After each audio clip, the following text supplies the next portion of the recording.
ওর্ষা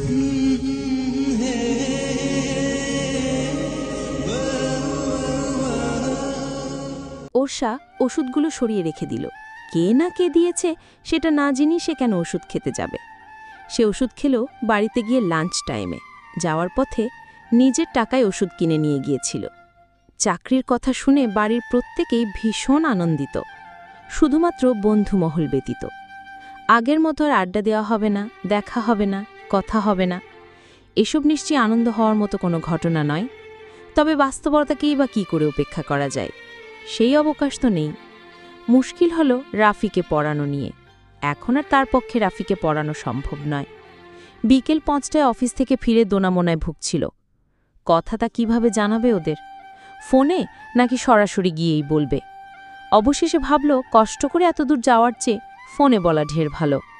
সে সন্ধ্যা ৬টা নাগাদ আহনাফের নাম্বারে কল করে। ওপাশ থেকে কল রিসিভ করে আহনাফ সালাম দিল। আসসালামু আলাইকুম। ওয়ালাইকুম আসসালাম। আমি অর্ষা বলছিলাম। নাম্বার সেভ করা ছিল। ওর্ষা নিস্তব্ধ হয়ে থাকে। হঠাৎ করে তার কথা বলা যেন বন্ধ হয়ে গেছে। হয়তো আহনাফের থমথমে গলার স্বর শুনিয়ে এমনটা হচ্ছে। অপর প্রান্ত থেকে আহনাফ নিজেই নীরবতা ভেঙে প্রশ্ন করল, আজকে রাফিকে পড়াতে আসেননি কেন? কে? ওর্ষা প্রথম দিকটা কিছুটা হক চুকিয়ে গেলেও পরক্ষণেই নিজেকে সামলে নিয়ে বলল, কারণটা কি আপনি জানেন না? না, জানান। ওর্ষার মেজাজ গরম হয়ে যায়। সে তবুও ঠান্ডা থেকে বলল, আমি এখন চাকরি করি, পড়ানোর সময় নেই। আপনার অফিস ছুটি হয় ৫টায়, আপনি সন্ধ্যায়ও পড়াতে পারেন। আমি এত প্রেশার নিতে পারবো না। আপনি রাফির জন্য নতুন টিচার নেন। আপনি বলার পূর্বেই আমি নতুন টিচার খুঁজেছি। তাহলে তো সমস্যা মিটেই গেল। কে বলল সমস্যা মিটেছে? নতুন টিচার পেয়ে গেলে সমস্যা রইল কিভাবে? রাফি নতুন কোনো টিচারের কাছে পড়বে না, সে আপনার কাছেই পড়বে। কেন? অবাক হয়ে জানতে চাইল ওর্ষা। এত অবাক হওয়ার কি আছে?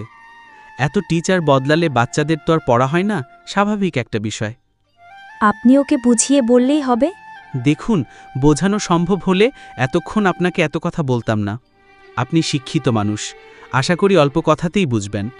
এবং শিক্ষিত মানুষের চিন্তাভাবনাও সর্বদা অন্যরকম হয়। আমি এটাও আশা করব কথাগুলো আপনি ভেবে দেখবেন।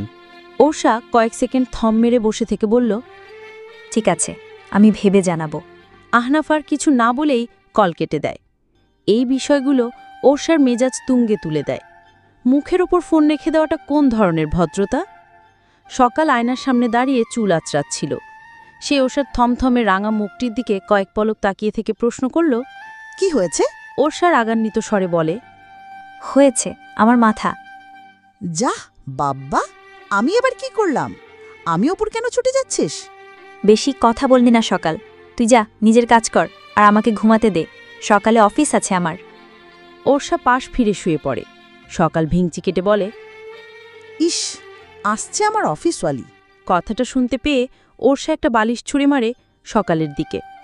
প্রভাতী নিজেকে কিছুটা আলাদাভাবে তৈরি করে ওর্ষা। অফিসে তো আর যেনতেনভাবে যাওয়া সম্ভব নয়। গেটের কাছে যাওয়ার পর দেখা হয়ে যায় শামীমের সাথে। ওর্ষা আগ বাড়িয়েই জিজ্ঞেস করে, ভালো আছেন ভাইয়া? শামীম পিছু ফিরে ওর্ষাকে দেখে একগাল হেসে বলে, আরে অর্ষা যে, ভালো আছি। তুমি কেমন আছো? আলহামদুলিল্লাহ, আমিও ভালো আছি। সাদা ড্রেসে তোমায় সুন্দর লাগছে। ওর্ষা মৃদু হেসে বলল, থ্যাংক ইউ। শামীম মুচকি হাসল, বলল, আচ্ছা, তুমি ভেতরে যাও, আমি একটু পর আসছি। ওর্ষা মাথা দুলিয়ে সায় দিল। পায়ে ব্যথা নিয়ে সিঁড়ি বেয়ে উপরে উঠতে কষ্ট হবে বিথায় সে লিফটে ওঠে। তার কিছুক্ষণ পরে আহনাফ লিফটে ওঠে। একটাবার ফিরে তাকায়ও নি। এমন একটা ভাব করে যেন চেনেই না। আন্তরিকতার আও মনে হয় না এই লোকটার ভেতরে এতটুকু পরিমাণ রয়েছে। ওর্ষা মাঝে মাঝে ভেবেই পায় না লোকটা এরকম আত্মহংকারী কেন। রাগে গজগজ করতে করতে আহনাফের থেকে সামনে গিয়ে দাঁড়ায়। মনে মনে বলে, আমি আগে লিফটে উঠেছি, আমি আগে বের হব। তুই বেটা তোর ভাব নিয়ে থাক। লিফট কাঙ্ক্ষিত ফ্লোরে আসার পর ওর্ষাই আগে বের হয়। সে কয়েক কদম এগিয়ে যাওয়ার পর কারো কণ্ঠে নিজের নাম শুনে তৎক্ষণাৎ দাঁড়িয়ে পড়ে পিছু ভিড়ে তাকায় এবং সঙ্গে সঙ্গে পেছনে থাকা আহনাফের সাথে ধাক্কা খায়। এখানে ভুলটা ওর্ষারই ছিল বিধায় সে তড়িঘড়ি করে বলে, সরি, আমি খেয়াল করিনি। আহনাফ মুখে তো কিছু বলল না, তবে মাথা নাড়িয়ে বোঝাল, ইটস ওকে। সে চলে যাওয়ার পর ওরসা দাঁড়িয়ে থাকে। মিজান ডেকেছিল। হাস্যোজ্জ্বল স্বরে মিজান জিজ্ঞেস করে, আর ইউ ওকে? ওরসা মাথা নাড়ায়। মিজান ফের জিজ্ঞেস করে, এখন শরীর কেমন আছে? আলহামদুলিল্লাহ ভালো। আপনি কেমন আছেন? আমিও আল্লাহর রহমতে ভালো আছি। আচ্ছা যাও তাহলে নিজের কেবিনে। জি আচ্ছা। ওরসার সারাদিন কাটে অফিসের ব্যস্ততায়। নতুন নতুন নিজেকে একটু মানিয়ে নিতে কষ্ট হলেও আশেপাশের মানুষদের সহায়তায় কাজ কিছুটা হলেও তার কাছে সহজ বোধ হচ্ছে। এত কিছুর মাঝেও সে ভাবছিল রাফিকে তার প্রাইভেট পড়ানো উচিত কিনা। কদাচিৎ ইচ্ছা শক্তি থাকলেও মন চাইছে না বাড়তি কোনো প্রেশার নিতে। সে ছুটির পর অনমনে তখনও ভাবছিল কি করবে। বাড়িতে ফিরে যাবে নাকি রাফিকে পড়াতে যাবে। অনেক ভেবেচিন্তে সিদ্ধান্ত নিল সে রাফিকে পড়াতে যাবে। এতে তো অল্প কিছু বাড়তি টাকাও পাচ্ছে সে, তো মন্দ কি। সে বাসায় না গিয়ে আগে রাফিকে পড়াতে যায়, নতুবা একবার আলসেমিতে পেয়ে বসলে রাফিকে পড়ানো হবে না। রাফিকে পড়াতে পড়াতে আহনাফ বাড়িতে আসে, দরজায় দাঁড়িয়ে বলে, মিস অর্ষা। রাফি এবং ওরসা দুজনেই দরজার দিকে দাঁড়ায়। দুজনেই একসাথে সামনেও এগিয়ে আসে। ওরসা বলে, জি। আপনি সাদা রং আর পরবেন না। আপনি এমনিতেই শুভ্রতার প্রতীক। শুভ্র রঙে আরও শুভ্র লাগে। চোখ ধাঁধিয়ে যাওয়া সত্ত্বেও আমি চোখ ফেরাতে পারি না। কথাটুকু মনে মনে বললেও সরাসরি বলতে পারল না আহনাফ। তার আত্মসম্মানবোধ কণ্ঠের মাঝে অদৃশ্য এক বাধা প্রদান করেছে যেন। উত্তরের প্রতীক্ষায় ওষা তখনও আহনাফের মুখের দিকে তাকিয়েছিল। কয়েক সেকেন্ড পলক্ষীন দৃষ্টিতে তাকিয়ে থেকে আহনাফও নিজের দৃষ্টির লাগাম টানল এবং কোনো প্রকার প্রত্যুত্তর ব্যতীতই সেখান থেকে চলে গেল। হঠাৎ তার এমন প্রস্থানে হোক চকিয়ে গেল ওরসা, যার পণ্যায় অবাক হয়েছে সে। লোকটাকে তার ভীষণ অদ্ভুত মনে হয়। সাদা রং পরাতে নিষেধাজ্ঞা কেন? কে সে নিষেধ করার?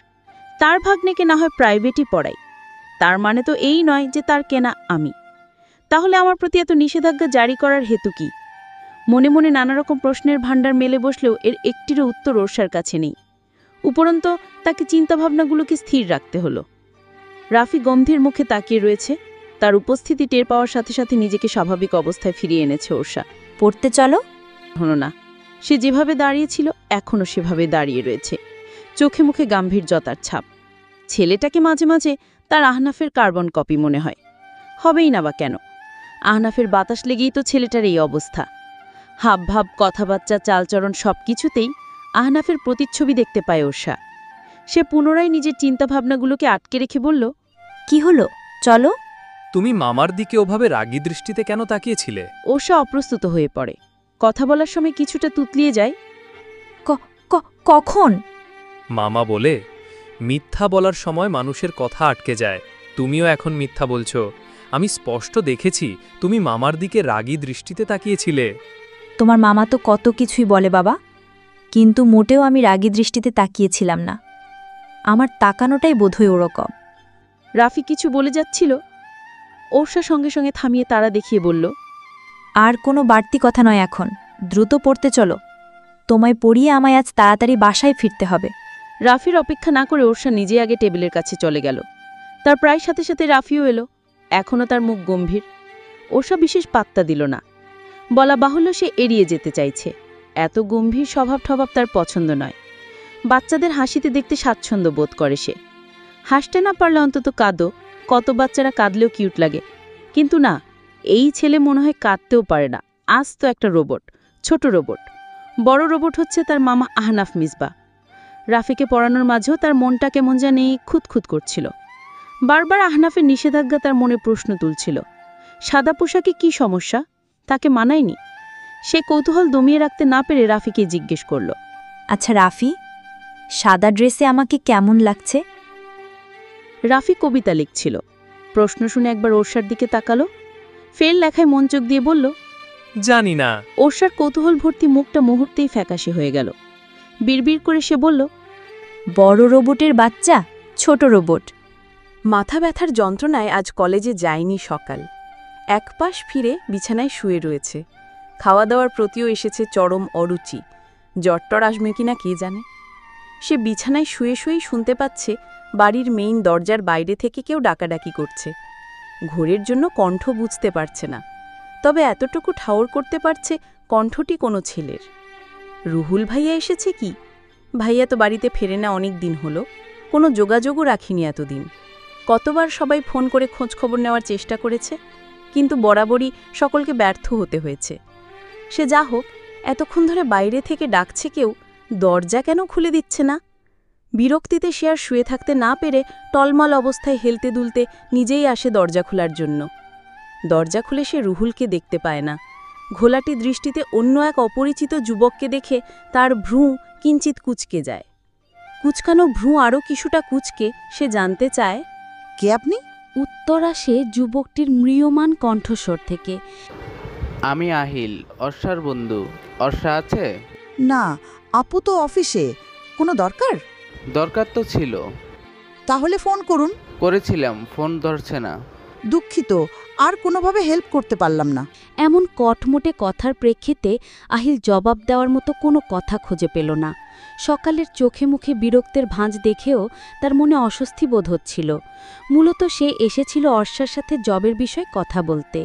এমন করুণ পরিস্থিতিতে তার নিজেরও একটা জব ভীষণ প্রয়োজন। সেই সকালকে আর বিরক্ত না করে বলল, ঠিক আছে, আমি আসছি এখন। সকালের উত্তরের অপেক্ষা না করেই আহিল সেখান থেকে প্রস্থান করে। সকালে দরজা লাগিয়ে দিয়ে নিজের রুমে চলে যায়। সন্ধ্যায় ডুবুডুবু অবস্থা চারদিকে, আবছা অন্ধকারেও আকাশ মেঘে তলিয়ে আছে। এই বুঝি বৃষ্টি শুরু হবে হবে ভাব, অথচ অফিসের ভেতর থেকে এক বিন্দু পরিমাণ বাইরের অবস্থা বোঝা যায় না। আজ 5টার বদলে 6টায় ছুটি হয়েছে বলেই সন্ধে নেমে পড়েছে। সন্ধ্যা তো আর সময় আটকে বসে থাকবে না। অর্ষা অফিসের বাইরে এসে ব্যাগ থেকে ফোন বের করে। কাজের জন্য ফোন হাতে নেওয়া হয়নি। ভুলবশত সে ফোনটাও সাইলেন্ট করে রেখেছিল। আহিল বেশ কয়েকবার তাকে ফোন করেছে দেখে কিছুটা অবাকও হয়েছে সে। রাস্তার পাশ দিয়ে হাঁটতে হাঁটতে আহিলকে কল ব্যাক করে অর্ষা। এমনিতে আজ গাড়ি টাড়ি পাওয়া ভাগ্যের ব্যাপার, হাঁটা ছাড়া গতি নেই। সামনে থেকে যদি কোনো রিক্সা বা সিএনজি পেয়ে যায় তাহলে সেটাকে বোনাসই ধরা শ্রেয়। এই জন্য শুধু শুধু দাঁড়িয়ে থেকে সময় নষ্ট করতে চায় না সে। ওপাশ থেকে আহিল ফোন রিসিভ করল। প্রথমে স্বাভাবিক বাক্য আদান প্রদান করার পর অর্ষা কৈফিয়ত দেওয়ার ভঙ্গিতে বলল, আসলে কাজের জন্য ব্যস্ত ছিলাম, ফোন দিয়েছিলি খেয়াল করিনি। ফোনও সাইলেন্ট করা ছিল। আহিল অর্ষাকে আশ্বস্ত করে বলল, সমস্যা নেই, আমি বুঝতে পেরেছিলাম। তুই এখন কোথায়? অফিস থেকে বের হলাম, টিউশনিতে যাব। অফিস করে আবার টিউশনিও করিস? ওই একটা বাচ্চাকেই পড়াই। তুই কি হাঁটছিস? কেন বলতো? নিঃশ্বাসের গতি দ্রুত চলছে তাই।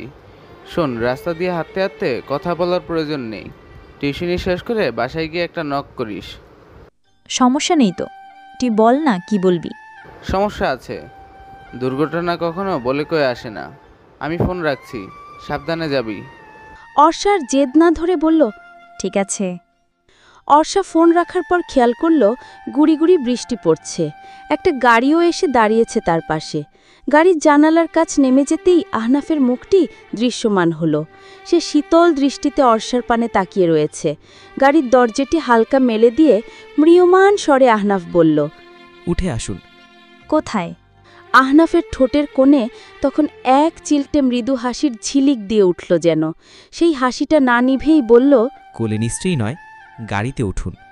অর্ষা ভ্যাবা চ্যাক্কা খায়, অস্বস্তি লাগতে শুরু করে। সেই সাথে কিছুটা বোধহয় মুগ্ধতারও রেশ লেগেছে। কিছুটা নয়, অনেকটা মুগ্ধতার মাঝে সে আকন্ত বুধ হয়ে রয়েছে। বিলীন হয়ে গেছে হঠাৎ ওঠা তপ্ত রৌদ্রের তেজি উত্তাপের বদলে মিষ্টি উত্তাপ পেয়ে। মানুষটা হাসলে তাকে এতটা সুন্দর আবেদনময় লাগে। অর্ষা অবিশ্বাস্য ঘোরের মাঝে বলে ওঠে, সুন্দর? কি? ভ্রু উঁচু করে জানতে চায় আহনাফ। ওয়েদার, আজকের ওয়েদারটা সুন্দর, ভাবলাম হেঁটেই যাই। মাঝপথে বৃষ্টিতে পেয়ে বসবে, তখন আর ঠান্ডা না লাগিয়ে সে যাবে না। এ সময় অসুস্থ হওয়াটা কি ঠিক হবে? তাও ঠিক। উঠে আসুন, অবশ্যই গাড়িতে। কথাটা বলে ফের মুচকি হাসি প্রদান করল আহনাফ। এই ছেলের সমস্যা কি? আজকে সে তার হাসিতে ফাঁসাবে বলে প্রতিজ্ঞাবদ্ধ হয়ে আছে নাকি? বিনা বাক্য ব্যয়ে অর্ষা উঠে বসল। গাড়ির দরজা লাগানোর পরপর জানালার কাচও তুলে দিল আহনাফ। অস্বস্তিতে গাঢ় হয়ে বসে থাকা অর্ষা চোরের মতো আর চোখে আহনাফকে দেখছে। দুজনের মাঝখানে দূরত্ব রয়েছে বেশ। আহনাফ তার ফোন নিয়ে ব্যস্ত, কিন্তু অর্ষা তো কোনোভাবেই নিজের মনকে আর চোখে আটকে রাখতে পারছে না, ব্যস্ত রাখতে পারছে না। তার বুকে দামামা চলছে, অচেনা অদৃশ্য দামামা। বুকে কাঁপন ধরে। এমন কেন হচ্ছে আজ হঠাৎ? শুধুমাত্র এক হাসিতেই তুই কুপকাত হয়ে গেলি অর্ষা? ছি ছি, কেউ জানলে মান সম্মান আর রইবে না। এসব তোকে মানায় না, না না না। এমন হাজারো শব্দের বাণী দ্বারা সে নিজেকে আবদ্ধ রাখার আপ্রাণ প্রচেষ্টা চালিয়ে যাচ্ছে। মিথ্যে ব্যস্ততার বাহানা ধরে সেও নিজে ফোন নিয়ে বসে থাকে। অযথাই হাতের আঙুল দ্বারা ফোনের স্ক্রিনে নিউজ ফিড স্ক্রল করছে। ধ্যানজ্ঞান তো রয়েছে সব অন্য স্থানে। বলতে অসুবিধা নেই, কেমন যেন এক অন্যরকম ভালো লাগা খুশির ঢেউও তুলছে প্রতিটা রন্ধ্রে রন্ধ্রে। মানুষটাকে আজ ভালো লাগছে, প্রয়োজনের চেয়েও অনেক অনেক অনেক বেশি। গাড়ি যখন আহনাফদের বাড়িতে পৌঁছে যায় তখনও অর্ষা ঘোরের মাঝে প্রতিহতমান। ধরিত্রীতে সে আছে কিনা সন্দেহ। সামান্য গলা খাকারি দেয় আহনাফ। অর্ষার দৃষ্টি আকর্ষণের প্রচেষ্টা। তবু তো অর্ষার সম্বিত ফিরল না। সে তো তখনও জানালার কাজ ভেদ করে তাকিয়ে রয়েছে বাইরে। বৃষ্টিধারা যে এতটা মনোযোগ দিয়ে দেখছে না সেটা 100% গ্যারান্টি দিয়ে বলা যায়। তাহলে এত মনোযোগ দিয়ে দেখছেটা কি? উহু, দেখছে না, ভাবছে সে স্বপ্নের রাজকুমারকে নিয়ে। শুনছেন? নামবেন না?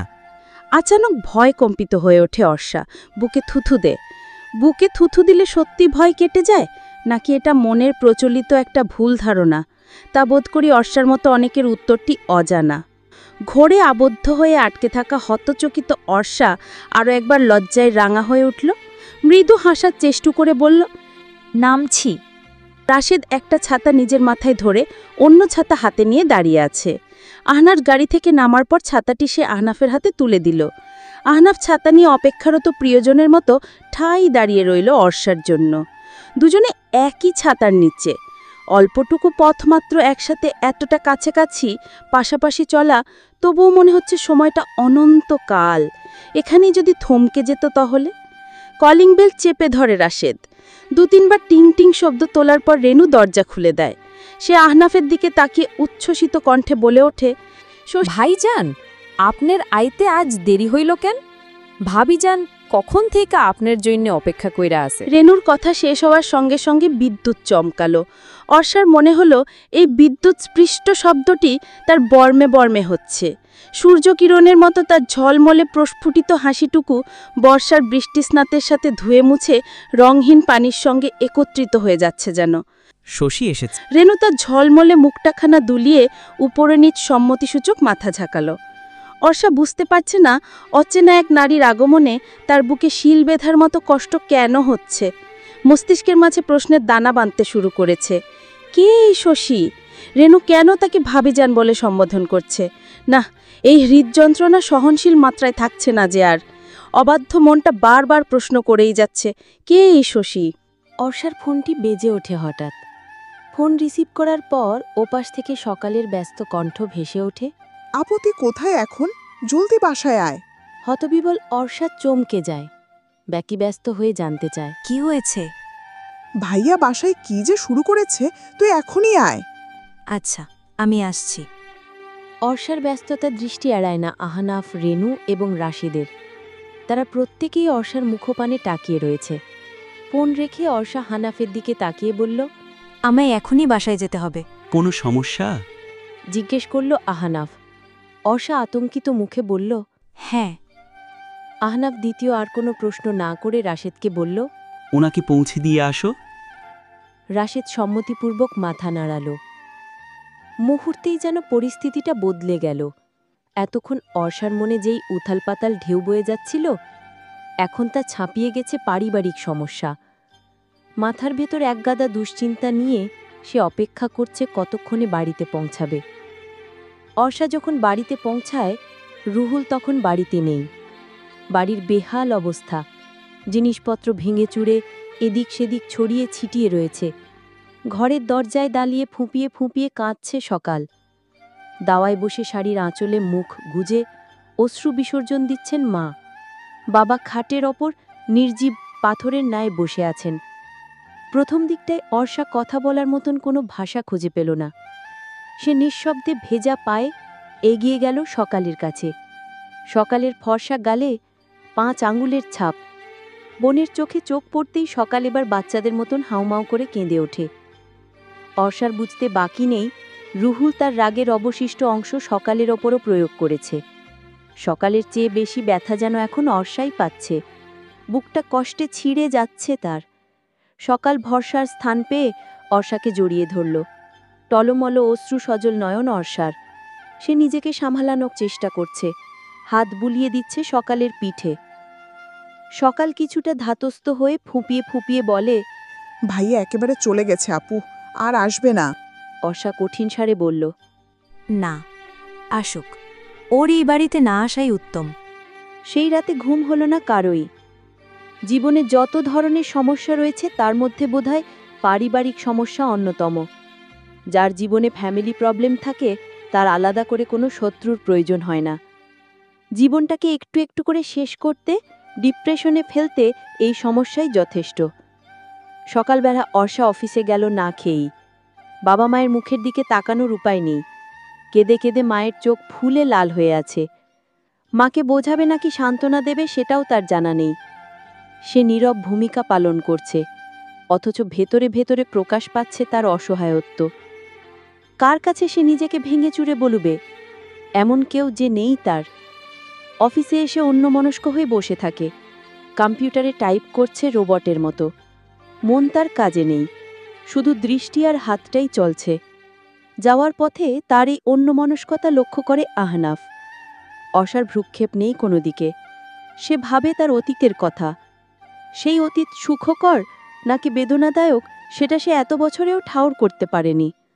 রুহুল এবং অর্ষা ওমর বাস্তব অর্থেই অনাথ। ওরা ওমর রহমানের পালক সন্তান। ওমর রহমানের প্রথম স্ত্রী গত হয়েছেন রুহুল এবং অর্ষাকে দত্তক নেওয়ার 1 বছর বাদেই। অর্ষা আর রুহুল থাকত এতিমখানায়। বয়সের ব্যবধান দুজনের 3 বছরের। বাবা মা নেই তাই চাচারা এতিমখানায় দিয়ে গেছিল। এতিমখানায় রাখা পর্যন্তই তাদের দায়িত্ব শেষ। এরপর আর কোনো খোঁজখবরও রাখেনি। ওমর রহমান নিঃসন্তান ছিলেন। কত ওঝা, কবিরাজ, ডাক্তার কত কিছুই না দেখিয়েছিলেন, কিন্তু কোনো লাভ হয়নি। তার স্ত্রী মা হতে পারেননি। তাই তারা একসময় সিদ্ধান্ত নিলেন বাচ্চা দত্তক নেবে। একদিন এতিমখানায় গেলেন বাচ্চা দত্তক নিতে। তারা সেখানে গিয়ে দেখতে পায় 2 বছরের একটা ফুটফুটে সুন্দর মেয়ে এতিমখানার বারান্দায় বসে খেলছে, হাতে একটা লাল রঙের পুতুল। মেয়েটার গায়েও লাল ফ্রক। ওমর রহমানের স্ত্রী অপলা বেগমের দেখেই ভালো লেগে যায়। তিনি কোলে তুলে নেন বাচ্চাটিকে। যখন ওকে দত্তক নিতে যায় তখন রুহুল ছুটে আসে। সে কিছুতেই তার বোনকে নিয়ে যেতে দেবে না। অপলার কোল থেকে কেড়ে নিয়েছে, ছাড়ছেই না। বাধ্য হয়ে ওরা রুহুলকেও দত্তক নিয়ে নেয়। দুজনকে নিয়ে তাদের সংসার নতুন করে শুরু হয়।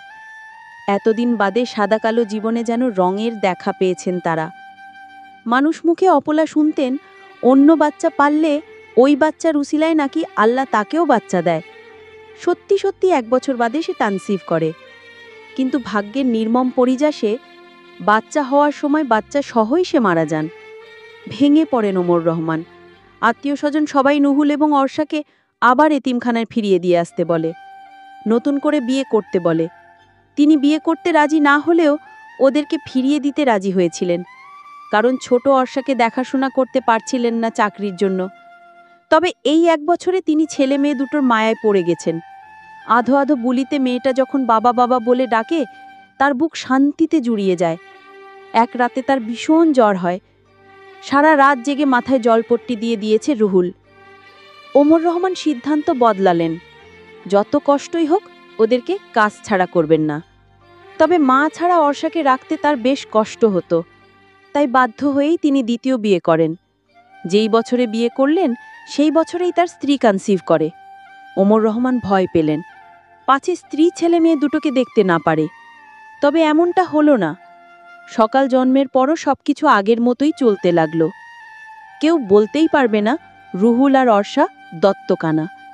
তবে সময়ের পরিক্রমায় ভুল বন্ধুদের সংস্পর্শে গিয়ে রুহুল উচ্ছন্নে চলে যায়।